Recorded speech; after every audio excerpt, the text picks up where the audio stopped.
लेके आए हैं, देखिए राष्ट्रपति के बारे में हम आपको समझाने वाले हैं, आज बताने वाले हैं आप लोग को राष्ट्रपति के बारे में कि राष्ट्रपति साहब जो होते हैं इसका चर्चा किस अनुच्छेद में है। इसका चर्चा है आपका अनुच्छेद 52 में, मतलब कहने का अर्थ है कि इसका चर्चा अनुच्छेद 52 में। हम आपको जो है कि संसद पढ़ा चुके हैं, संसद के जो है कि संसद के 3 अंग होते हैं। उस प्रकार से आप आगे देखिए, आज हम आपको बताने वाले हैं राष्ट्रपति का एकमात्र ट्रिक, जिससे आप राष्ट्रपति के संबंध में जितना भी क्वेश्चन पूछे जाते हैं सारे का आंसर आपको बस इसी में मतलब है। तो आप इस ट्रिक के माध्यम से आप इसको बोलिए पाकानी पोका दियो दसम। क्या बोले? पाकानी पोका दियो दसम। 10 बार बोलिएगा, याद हो जाएगा। 10 बार, बस बिल्कुल 10 बार बोलना है और याद हो जाएगा कि पकानी कोका दियो दसम। क्या बोले फ्रेंड? पकानी कोका दियो दसम। अब देखिए राष्ट्रपति के बारे में हम आप लोग को थोड़ा बहुत बता चुके थे पिछले वीडियो में। आज हम आपको फुल डिटेल से ट्रिक वाइज हर चीज का कॉन्सेप्ट बताते हुए हम आगे निकलेंगे फ्रेंड्स। तो आज हम आप लोगों के सामने बात करने वाले हैं, देखिए यहाँ पे 52 मतलब 52 से शुरू होता है। तो सबसे पहले क्या है आपका राष्ट्रपति का पद। भारत में एक राष्ट्रपति होना चाहिए, इस चीज का चर्चा अनुच्छेद कितना में है?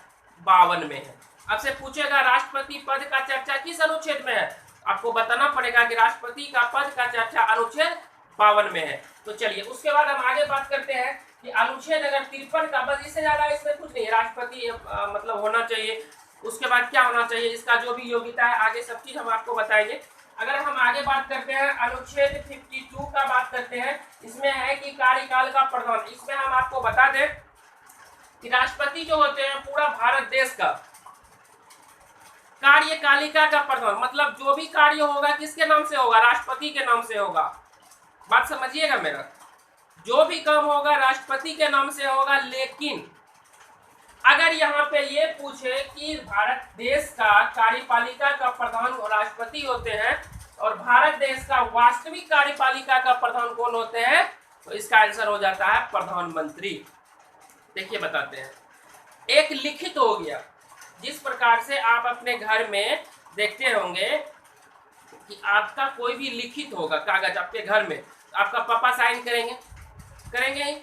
लेकिन अगर कोई चीज मांगने आया तो बिना मम्मी का ऑर्डर से नहीं उठ सकता है। बात समझ ही रहे होंगे, क्योंकि आजकल क्या हो गया है कि अपने घर का मालिक जो है, मेन वास्तविक जो है, वो क्या हो गया है? मम्मी हो गई है। अब पापा क्या हो गए हैं? नाम मात्र का हो गए हैं, वो सिर्फ साइन करने वाला है। लेकिन सारा जजमेंट का फाइनल जब तक वो नहीं बोलेगी तब तक नहीं होगा।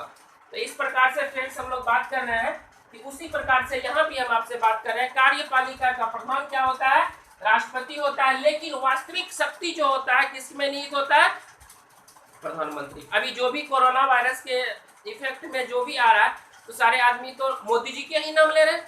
मोदी जी बहुत अच्छा कर दिए, पूरा भारत देश को बचा लिए। तो फ्रेंड्स हम आपसे बात कर रहे हैं ये कि मोदी जी देश को बचा लिए, कोई राष्ट्रपति का नाम नहीं लेते हैं। लेकिन हम यहाँ पे क्या पढ़ रहे हैं, भारत देश का कोई भी कार्यपालिका प्रधान कौन होगा? राष्ट्रपति। कोई भी चीज संविधान बनेगा, कोई भी चीज लिखित होगा तो उसको कौन करेगा? राष्ट्रपति। लेकिन वास्तविक शक्ति किसके पास होता है? तो प्रधानमंत्री के पास होता है, याद रखिएगा। चलिए हम लोग आगे चर्चा करते हैं। तो वही यहाँ लिखा हुआ है कार्यपालिका का प्रधान। अगर आपसे एग्जाम में पूछा जाएगा तो आपका आंसर क्या होगा? राष्ट्रपति। लेकिन अगर वास्तविक कार्यपालिका का प्रधान पूछा जाएगा तो आपका आंसर क्या होगा? प्रधानमंत्री। आगे बढ़ते हैं फ्रेंड्स, इसका चर्चा किसमें? अनुच्छेद 53 में। आगे बात करते हैं कि निर्वाचन के संबंध में जब बात करा जाएगा, तो पिछले वीडियो में आप लोग को बता चुके हैं राष्ट्रपति के निर्वाचन में। देखिए राष्ट्रपति का निर्वाचन बहुत ज्यादा इंपॉर्टेंट रखता है। राष्ट्रपति का जो निर्वाचन होता है इसकी चर्चा अनुच्छेद 54 में है फ्रेंड्स। तो इस राष्ट्रपति का निर्वाचन का जब बात करा जाएगा, तो राष्ट्रपति के निर्वाचन में देखिए राज्यसभा, लोकसभा और उसके बाद क्या होता है? विधानसभा। तो फ्रेंड्स एक बात बताइए, तो राज्य का हो गया, ये हो गया केंद्र का, ये भी हो गया केंद्र का। इसमें से हम आपको टोटल राज्यसभा में बताए हैं 250 आदमी, इसमें हम आपको बताए हैं 552 आदमी, और इसमें हर एक राज्य के अलग। बिहार का बात करते हैं तो 243 हो गया, 243। अब इसमें से हम आपको बताए थे कि यहाँ पे 12 माइनस होता है, यहाँ पे 2 माइनस होता है, आपको याद होना चाहिए। और यहाँ भी राज्यपाल के तहत जो निर्वाचन किया जाता है राज्यपाल के तहत, तो वो भी क्या होता है, अलग होता है। तो हम यहाँ पे बता रहे हैं कि राज्यसभा, लोकसभा और विधानसभा के जो नियुक्ति हुए थे उसको छोड़ के, जो नियुक्ति हुए थे उसको छोड़ के बाकी जो बचता है उसे हम लोग क्या कहते हैं, निर्वाचित सदस्य। कहने का अर्थ है इसमें से 12 माइनस करके जो बचता है वही सिर्फ वोट देगा किसमें, राष्ट्रपति का चुनाव में। इसमें से 552 में 2 माइनस कीजिएगा, 550 व्यक्ति ही क्या करेंगे, राष्ट्रपति के चुनाव में वोट देंगे। और विधानसभा 247 के बाद जो बचता है, जो राज्यपाल के द्वारा चुना जाता है, उसको छोड़ के। इसलिए इसका एग्जाम पेपर में आपका आंसर जो आता है, ऑप्शन जो आता है, बहुत सोच समझ के आता है कि राष्ट्रपति के चुनाव में जो चुनाव में वोट देते हैं उसे लोकसभा, राज्यसभा, विधानसभा के सिर्फ निर्वाचित सदस्य देते हैं। बाकी इस 12 को, 2 को, इसमें जो होता है उसको छोड़ के, क्योंकि इसको जो चुनते हैं राष्ट्रपति ही चुनते हैं, तो राष्ट्रपति का वोट देने जाएगा तो पहले करार करवा लेगा, बाद तुमको वोट देगा तब ये तुमको चुनेंगे, नहीं तो इग्नोर। इसलिए फ्रेंड्स याद रखिएगा कि राष्ट्रपति का चुनाव, और याद रखिएगा राष्ट्रपति का चुनाव आपको बता चुके हैं पिछले वीडियो में कि कैसे होता है। राष्ट्रपति के चुनाव में सबको वोट देना पड़ता है। राष्ट्रपति के चुनाव में अगर मान लीजिए आपके गांव में मुखिया का चुनाव है, मुखिया का चुनाव में 5 गो कैंडिडेट है, तो 5 को वोट देते हैं, नहीं देते हैं। लेकिन राष्ट्रपति का चुनाव में अगर कोई भी अपना जैसे करेंगे, मतलब एमएलए जाएगा वोट देने, एमपी जाएगा वोट देने, एमपी बोले तो लोकसभा, और राज्यसभा का जाएगा वोट देने के लिए, तो अब सबको वोट देगा। 5 मेंबर है राष्ट्रपति उम्मीदवार के लिए, तो 5 को वोट देगा। अब कैसे, तो पिछले वीडियो जाकर देख लीजिएगा, डेली बताना पॉसिबल नहीं होता। तो हम लोग बात कर रहे थे राज्यसभा, लोकसभा और विधानसभा के बारे में। फिर तो आगे हम चर्चा करने वाले हैं कि राष्ट्रपति के चुनाव में एक बहुत महत्वपूर्ण बात यह होता है कि राष्ट्रपति का चुनाव उम्मीदवार को लड़ने के लिए, याद रखिएगा राष्ट्रपति का चुनाव आपको योग्यता में हम बता देंगे, इसको छोड़िए बात को। तो राष्ट्रपति का निर्वाचन हो गया कितना, अनुच्छेद 54 में। अगर कोटा का बात करें तो कोटा भी बहुत महत्वपूर्ण रखता है कि देखिए कोटा के संबंध, जब कोटा के बारे में बात कहा जाए तो याद रखिएगा राष्ट्रपति के चुनाव में जितने भी मत होते हैं, जितने भी वोट होते हैं, उसको कैलकुलेट करते हैं। उसको कैसे कैलकुलेट करते हैं, तो इस चीज को देखिए यहाँ पे कुल न्यूनतम, ये न्यूनतम निकाले कोटा कितना होता है, न्यूनतम। तो कुल मतों की संख्या, मतों की संख्या मतलब समझ में आ चुका होगा, कुल मतों की संख्या मतलब राज्यसभा में 12 को छोड़ के, लोकसभा में 2 को छोड़ के, बाकी विधानसभा हर एक जगह है विधानसभा, उसमें से जो राज्यपाल चुन के आता है उसको छोड़ के बाकी सब को मिला दीजिएगा तो क्या कहिएगा, कुल मतों की संख्या। और उसमें कुल उम्मीदवार, अब जरूरी तो नहीं है सब अधिक वोट देने चाहिए करेगा, किसी का तबीयत तो खराब होगा, वहाँ पे कोई सीट खाली हो गया होगा, किसी की मृत्यु हो गई होगी, वो सीट खाली होगा। तो इस प्रकार से याद रखिएगा कि कुल उम्मीदवार जितना वोट दिए और उसमें से एक जोड़ा जाता है जो निर्णायक वोट दिया जाता है, तो उसके बाद +1। इसको अगर कैलकुलेशन करता है जिसको कहा जाता है कोटा। याद रखिए कोटा का कभी न्यूनतम कोटा कैसे निकाला जाता है राष्ट्रपति का, ये क्वेश्चन कभी कभी यूपीएससी आईएएस में ये सब पूछा जाता है। तो ये होता है आपका क्या, कोटा। हम लोग आगे चर्चा करते हैं कि कार्यकाल। तो राष्ट्रपति का कार्यकाल 5 साल का होता है। ये जरूरी नहीं है कि 5 साल रहेगा ही, 5 साल से पहले भी भाग सकता है। कैसे, हम यहाँ क्वेश्चन आएगा 5 साल से पहले भी भाग सकता है, कैसे। तो इस चीज के बारे में याद रखिएगा कि कार्यकाल इसका 5 वर्ष होता है। जब आपसे क्वेश्चन पूछा जाएगा कि राष्ट्रपति का कार्यकाल कितना साल का होता है, तो राष्ट्रपति का कार्यकाल होता है कितना साल का, 5 साल का। बट 5 साल से पहले भी उसको हटाया जा सकता है। उसके लिए कंडीशन फ्रेंड्स क्या होता है कि कार्यकाल तो 5 साल हो गया, अब मान लीजिए कि अब राष्ट्रपति है, या तो उसकी मृत्यु हो जाए, कंडीशन 1 इसकी मृत्यु हो जाए। दूसरा में अगर हम बात करना चाहेंगे उस पर महाभियोग लगाया जाए, 5 साल से पहले भी हट सकता है। अगर मान लीजिए राष्ट्रपति का टाइम पीरियड मतलब न्यूनतम उम्र इसका 35 साल है और मैक्सिमम का अगर बात करिएगा तो कोई सीमा नहीं है, तो मान लीजिए 70 साल, 80 साल, 90 साल में कोई राष्ट्रपति बनता है, तो जरूरी तो नहीं है वो 100 साल, 120 साल जीवे करेगा। वो 5 साल के अंदर भी डेथ हो सकता है। अगर हो गया तो 5 साल कहाँ उसका कार्यकाल हुआ, उससे पहले उसका विदाई समारोह हो गया। तो फ्रेंड्स याद रखिएगा कि न्यूनतम आयु जो होती है तो 5 वर्ष होती है, लेकिन मैक्सिमम का बात करते हैं। लेकिन इसके बाद अगर चुनाव लड़ना होगा तो फिर से चुनाव जीतेगा, फिर से बनेगा 5 साल, 5 साल, 5 साल करके तुम 25 साल रह जाओ भारत के राष्ट्रपति, उसे कोई फर्क नहीं पड़ता। बट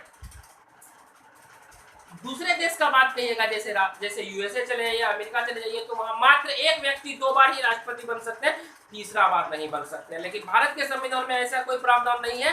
एक व्यक्ति चाहे जितनी बार राष्ट्रपति, चाहे जितनी बार मुखिया, चाहे जितनी बार सरपंच बनना चाहे बन सकता है, बल्कि उसको चुनाव में जीतना पड़ेगा। तो बात हम लोग ये कर रहे थे कि राष्ट्रपति साहब जो है उसका क्या अगर मृत्यु हो जाए, उस पर महाभियोग लगाया जाए। महाभियोग कैसे लगाया जाता है हम आपको पढ़ाने वाले हैं। महाभियोग लगाया जाए या उसकी मृत्यु हो जाए, या तो आप बताइए, या तो वो अपने मन से त्याग पत्र दे दे, हमको भैया राष्ट्रपति का पद नहीं काम करना है, मेरे घर में डेली झगड़ा होता है, उसका इच्छा वो नहीं करना। अब जरूरी नहीं है कि हम आपको यूट्यूब से पढ़ा रहे हैं तो पढ़ेंगे करेंगे, मेरा इच्छा हम नहीं पढ़ाएंगे। उसी प्रकार से राष्ट्रपति को भी अपना मन है, चाहे तो वो राष्ट्रपति बन सकता है, रह सकता है, अपना मन त्याग पत्र दे देंगे, हम नहीं रहेंगे राष्ट्रपति, तो त्याग पत्र भी दे सकता है, मृत्यु भी हो सकता है उसके 5 साल से पहले, या उस पर 5 साल से पहले महाभियोग भी लगाया जा सकता है। तो भारत देश में अभी तक किसी भी राष्ट्रपति पर महाभियोग लगा के नहीं हटाया गया है। महाभियोग क्या होता है, चर्चा अनुच्छेद 61 में चर्चा आगे करने वाले हैं। तो चलिए, ये कार्यकाल 5 साल हो गया। अब हम लोग दोबारा चुनाव का बात करते हैं। दोबारा चुनाव कैसे होता है, देखिए फ्रेंड, सबसे पहला कंडीशन कि अगर कोई व्यक्ति गलत रूप से या अवैध रूप से राष्ट्रपति का चुनाव के उम्मीदवार बन गए, जैसे आपको याद होना चाहिए जिस समय अभी जो अमेरिका के राष्ट्रपति हैं, तो उसका बात हम करते हैं। डोनाल्ड ट्रंप का अगर हम बात करते हैं तो फ्रेंड्स आपको याद होना चाहिए कि विपक्ष पार्टी जो है तो वो हमेशा विरोध कर रहे थे। याद होगा आपको कि ये जो डोनाल्ड ट्रंप है ये गलत रूप से चुनाए गए हैं, ये वगैरह वगैरह बहुत बात, तो इसके लिए मुद्दा उठता है। उसके लिए आयोजन भी बैठता है जांच करने के लिए, और आयोजन जो है उसको जांच करता है राष्ट्रपति का चुनाव सच में गलत रूप से तो नहीं हो गया है। उसके बाद रूस वाला बोल रहा था, उसका विपक्ष पार्टी रूस वाला इसको सहयोग किया, ये वो ऐसे वैसे होते रहता है। तो हम लोग अगर राष्ट्रपति का चुनाव भारत का बात करें तो भारत में भी राष्ट्रपति का चुनाव में अगर कोई गलत हो रहा है, चुनाव अगर कोई गलत रूप से चुना गया है मे बी, तो फ्रेंड्स हम बात करना ये चाहेंगे, मान लीजिए कि गलत रूप से चुनाया गया, तो उसका जांच करने के लिए निर्वाचन आयोग है। इसका चुनाव जो राष्ट्रपति का करता है निर्वाचन आयोग करता है, याद रखिएगा। निर्वाचन आयोग चुनाव करवाता है, और निर्वाचन आयोग को कोई भी गलत लगे तो निर्वाचन आयोग क्या करेगा, उसका जांच करेगा। अगर निर्वाचन आयोग से नहीं हो रहा है तो आयोग बैठाएगा, और आयोग में दोनों मतलब लोकसभा राज्यसभा दोनों की पार्टी रहेंगे, और दोनों ने इस चीज का जांच करेंगे। अगर जांच में गलत रूप राष्ट्रपति के बारे में पकड़ा गया, तो अगर राष्ट्रपति के बारे में गलत रूप से पकड़ा गया तो राष्ट्रपति, मान लीजिए जैसे बात करते हैं कि जैसे बात करते हैं 2, 3, उसके बाद बात करते हैं 2018 में बना था, ये कितना में हटेगा, 23 में, 2023 में हटेगा। इस बीच में चुनाव आयोग ने जांच किया, पता चला कि 2019 में मान लीजिए 6/2 इस तारीख को पता चला कि निर्वाचन आयोग के तहत जो जांच की गई, या आयोग बैठा के तहत जो जांच की गई राष्ट्रपति का जो चुनाव हुआ था वो एक गलत रूप से चुना गया था, उसका चुनाव का जो वोटिंग हुआ था वो गलत रूप था। तो इस बीच में तो राष्ट्रपति बहुत सारा कागज पे साइन कर दिए, तब क्या होगा। तो फ्रेंड्स याद रखिएगा, इस बीच में जितना भी वो शपथ लेने के बाद जितना भी कार्य किए हैं वो सारा, चाहे वो गलत रूप से चुनाए गए, उससे मतलब नहीं है, मतलब है कि इसके द्वारा जितना भी कार्य हुआ सारा कार्य क्या होगा फ्रेंड्स, सफल सफल सफल, उसके द्वारा किया गया हर काम कार्य क्या होगा, सफल होगा। तो चलिए हम लोग बात करते हैं 6/2, तो ये हो गया फ्रेंड्स। तो आगे हम लोग बात करते हैं, ये था आपका क्या कि दोबारा चुनाव कंडीशन हो, बहुत सारे कंडीशन है जो दोबारा चुनाव होते हैं। जैसे उस पर महाभियोग 5 साल से पहले महाभियोग लगाया गया तो दोबारा चुनाव होगा। दोबारा चुनाव होने के लिए याद ही आपको होना चाहिए कि दोबारा चुनाव होने के लिए उस उम्मीदवार को जो है कि बहुत कुछ लगता है आपको, योग्यता, आगे योग्यता याद रखिएगा। दोबारा चुनाव कितना हो गया, 57 में। अगर योग्यता का बात करते हैं तो योग्यता का अगर बात करते हैं तो उसके लिए एजुकेटेड क्या होना चाहिए कि और राष्ट्रपति, जैसे मान लीजिए आपके पिताजी 35 साल पूरा हो चुके हैं, आपके पिताजी भी राष्ट्रपति उम्मीदवार बनना चाहते हैं, तो उसके लिए कुछ प्रस्ताव होते हैं। भारत के नागरिक ही तो राष्ट्रपति बनते हैं, भारत के नागरिक ही तो प्रधानमंत्री बनते हैं, क्यों नहीं बन सकते हैं, सब व्यक्ति बन सकते हैं। लेकिन उसके लिए कुछ कंडीशन होता है जो संविधान में लिखा गया है। तो योग्यता में क्या क्या लिखा गया है, संविधान आपका अनुच्छेद 58 में हम आपको चर्चा करने जा रहे हैं। देखिए, सबसे पहला बात कि वो भारत का नागरिक होना चाहिए। सबसे पहला बात कि वो भारत का नागरिक क्या होना चाहिए, होना चाहिए। कंडीशन नंबर दूसरा, उसकी आयु 35 वर्ष पूरी होनी चाहिए। कंडीशन नंबर तीसरा, वो पागल दिवालिया नहीं होना चाहिए। कभी भी किसी तरह से घोर अनर्थ के कोई घोटाला हो गया उसको दिवालिया कहा जाता है। कोई घोटाला हो गया, कहीं पे कुछ हुआ था जिसमें उस व्यक्ति का नाम है, तो इस प्रकार से उस व्यक्ति नहीं होना चाहिए, पागल नहीं होना चाहिए, माइंड फ्रेश। तो अब समझने वाली बात है कि भारत का राष्ट्रपति बनने जा रहा है तो उसको समझदारी होनी चाहिए कि ये पागल नहीं होना चाहिए, ना देश बेच के खा जाएगा। तो इस प्रकार से पागल दिवालिया नहीं होना चाहिए। तो ये भीमराव जब संविधान बना रहे थे भीमराव अम्बेडकर जी, तो ये सोचे थे, उसके दिमाग में आया था, ये बात खोपड़ी में घुसा था कि अगर पागल दिवालिया हो जाए तो देश बेच के खा जाएगा। इसलिए ये वो बात लिखने के लिए नहीं छोड़ा कि पागल दिवालिया नहीं होना चाहिए। अगर पागल दिवालिया पकड़ा गया तो भारत देश बेच के खा जाएगा। हम लोग तो हो जाएंगे पते हैं। उसके बाद होना चाहिए क्या, पागल दिवालिया नहीं होना चाहिए। आगे हम लोग चर्चा करते हैं। तो लिखते भी रहिएगा आप लोग, थोड़ा सा कॉपी लेके बैठिए, क्योंकि हम देखिए मेरे में क्या है कि हम कॉन्सेप्ट पूरा देते हैं हम आप लोगों को, उसमें कोई तरह का सब्सटेंस नहीं करते हैं। कॉन्सेप्ट रहेगा तभी आप कुछ कर पाते हैं। ठीक है, आगे हम लोग बात करते हैं। पागल दिवालिया नहीं होना चाहिए। अगर हम लोग बात करते हैं कि आगे 50 प्रस्तावक लोकसभा से और 20 प्रस्तावक राज्यसभा से उसको अनुमोदन करना चाहिए। अब अनुमोदन का अगर फ्रेंड्स हम लोग बात करते हैं, अनुमोदन क्या चीज होता है? अनुमोदन मतलब कि समर्थन देना होता है। अगर हम लोग योग्यता का बात करते हैं फ्रेंड, तो योग्यता में समझ में आ गया होगा। समर्थन मतलब क्या, जैसे आप मुखिया का चुनाव लड़ने गए हैं, उसमें एक व्यक्ति है, उसको पूरा पंचायत में कोई जानबे नहीं करता है, वो जाएगा नॉमिनेशन के लिए, उसको क्या वो आदमी देखने के लिए जाएगा? वो आदमी देखने के लिए नहीं जाएगा, उसके चुनाव में कोई वही होता है। 100 आदमी ट्रैक्टर पर ले जाता है मुखिया का चुनाव में। आपको याद होना चाहिए कि उसको नॉमिनेशन के लिए उसके बाद मिठाई रसगुल्ला चलता है बढ़िया से। तो इस प्रकार से क्या होता है कि वो होता है। तो राष्ट्रपति के चुनाव में भी क्या होना चाहिए, लोकसभा से 50 आदमी और राज्यसभा से 20 आदमी उस व्यक्ति को प्रस्तावित करना चाहिए। नहीं तो ये जितना भी चीज लिखा हुआ है ये सब आदमी के पास है ही। भारत का नागरिक है आपके पिताजी, 35 वर्ष पूरा कर चुके हैं, पागल दिवालिया नहीं है 100%, 35 वर्ष पर सब चीज है ही। तो कहाँ पे फेल होता है? तो उस व्यक्ति को लोकसभा से 50 व्यक्ति, राज्यसभा से 20 व्यक्ति उसको प्रस्तावित करना चाहिए। हाँ भाई ये योग्य है, इसको ले जाओ। राष्ट्रपति का चुनाव का नॉमिनेशन 2 4 आदमी साइन करेगा, 50 से 49 हो जाएगा तो नहीं होगा उसको। समझ में आ गया? आगे बढ़ते हैं। तो यहाँ पे है क्या फ्रेंड्स, योग्यता। अगर योग्यता का बात कहा जाए तो योग्यता हम आपको बढ़ा ही चुके हैं। अगर दशा का फ्रेंड्स बात किया जाए, अगर फ्रेंड्स दशा का बात कहा जाए तो किसी भी लाभ, मतलब दशा उसकी ऐसी होनी चाहिए वो किसी भी लाभ के पद पे नहीं होना चाहिए। सबसे पहला बात याद रखिएगा, वो किसी भी लाभ के पद पर नहीं होना चाहिए। मतलब समझ में आ चुका होगा कि मतलब हम जैसे बात करेगा कि वो सरकारी मास्टर नहीं हो, वो किसी मतलब कहीं पे कहने का अर्थ है कि मान लीजिए कि कहीं का विधायक नहीं हो, कहीं का एमएलए नहीं हो, कहीं का एमपी नहीं हो, किसी भी लाभ के पद पर अगर है तो वो क्या होना चाहिए, त्याग पत्र दे दो भाई। राष्ट्रपति के चुनाव लड़ने से पहले, नॉमिनेशन से पहले तुम त्याग पत्र दे दो, नहीं तो कहानी हिट हो जाएगा, फिर फिल्म डायरेक्ट शूट हो जाएगा, उसको चुनाव लड़ना ही नहीं है। समझ में आया फ्रेंड? तो याद रखिएगा कोई भी लाभ के मतलब दशा अच्छी होनी चाहिए, शरीर से भी विकलांग नहीं होना चाहिए, अच्छा होना चाहिए। चलिए दशा उसी होगा। शपथ का बात करें तो राष्ट्रपति को शपथ जो है सर्वोच्च न्यायालय के मुख्य न्यायाधीश, मतलब कहे तो सुप्रीम कोर्ट के जो मेन जज होते हैं, सुप्रीम कोर्ट में टोटल बात करें तो फ्रेंड्स 31 जज होते हैं और 31 में से कोई एक ऐसा होते हैं जो कि वरिष्ठ होते हैं। इसीलिए कहा जाता है, जब आपको सुप्रीम कोर्ट पर आएंगे, अनुच्छेद 124 पर आएंगे सुप्रीम कोर्ट उच्चतम न्यायालय, तो मैं उसको इसमें डीप में बताऊंगा कैसे कैसे उसको चुना जाता है। तो याद रखिएगा उच्चतम न्यायालय जो दिल्ली में है, उच्चतम न्यायालय के मुख्य न्यायाधीश जो होते हैं फ्रेंड्स, तो वही व्यक्ति होते हैं जो कि राष्ट्रपति को शपथ दिलाते हैं। समझ में आ चुका है? चलिए अगर वो नहीं है तो उपराष्ट्रपति शपथ दिलाएंगे। मान लीजिए वो नहीं है, ऑब्सेंट है वगैरह जो भी है। चलिए बात करेंगे हम लोग महाभियोग। याद रखिएगा महाभियोग की प्रतिक्रिया जो है बहुत लंबी चलती है। तो महाभियोग जो होता है फ्रेंड्स, देखिए महाभियोग जैसे हम आपको याद होना चाहिए, हम आपको बताए हैं संसद।